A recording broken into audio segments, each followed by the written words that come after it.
So here I am inside of Business Central, and I really love using this functionality in my ledger entries as an example because I tend to have a lot of information, especially if I've got a lot of items or a lot of customers or a lot of vendors. So you can use this functionality in really any list page that you see, but for the purposes of today, I'm going to open up my item ledger entries because again, I'm used to manufacturers who have a lot of different part IDs. And again, if you've been using Business Central for a long period of time, you may find that you've got a lot of entries. So the list page is great. I mean, you have the ability to do filtering. So if you wanted to drill into just transactions that were done, current month, current year, if you wanted to drill on just shipments or just receipts, this has been really, really great.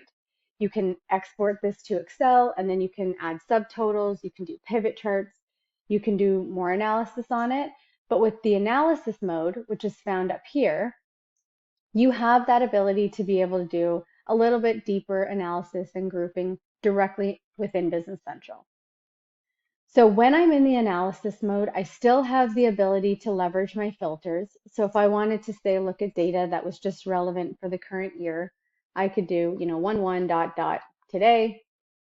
And now I've drilled down and I'm looking at only transactions that have been done in this current year. So that functionality doesn't go away. But here, maybe I look at these items, and I don't have a ton of items in this demo database, but you can imagine how much this could grow.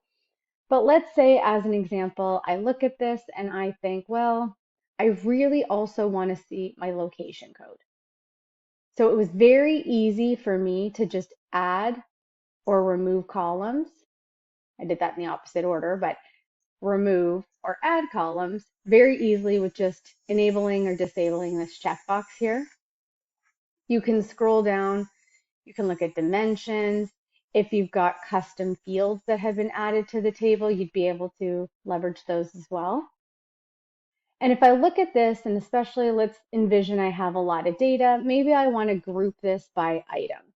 So I can just take my item number and I've dragged it down into my row groups, and now I can see that this is grouped by item. So I can see here for this first item, I did a transfer on the 20th of June. I did a purchase receipt. I could then group by my document type if I wanted. So I can keep adding extra filters. So now if I open up, I can see I've got a purchase receipt, I've got a subtotal. So these are things that you can't do or you couldn't do in the list pages previously. The grouping, the subtotal capability that we're used to seeing when you have a physical report.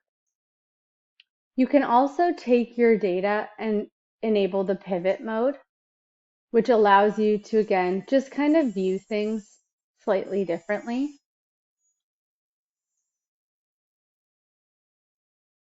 So here I can see my sum over this way, and if I turn it off, I can see a little bit more detail.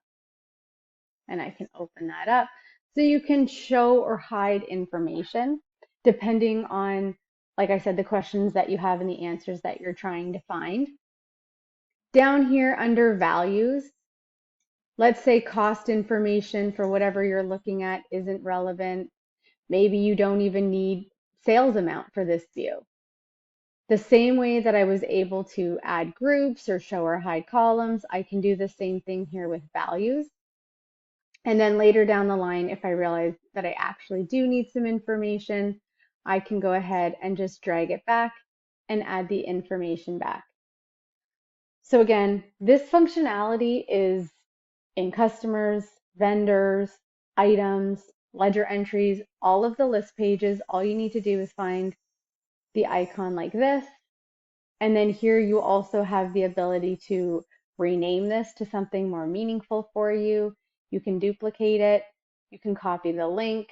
You can arrange, if you've got multiple analysis that have been done, you can move them left or right. So there's really just a lot of capability to drill in and get the answers you need.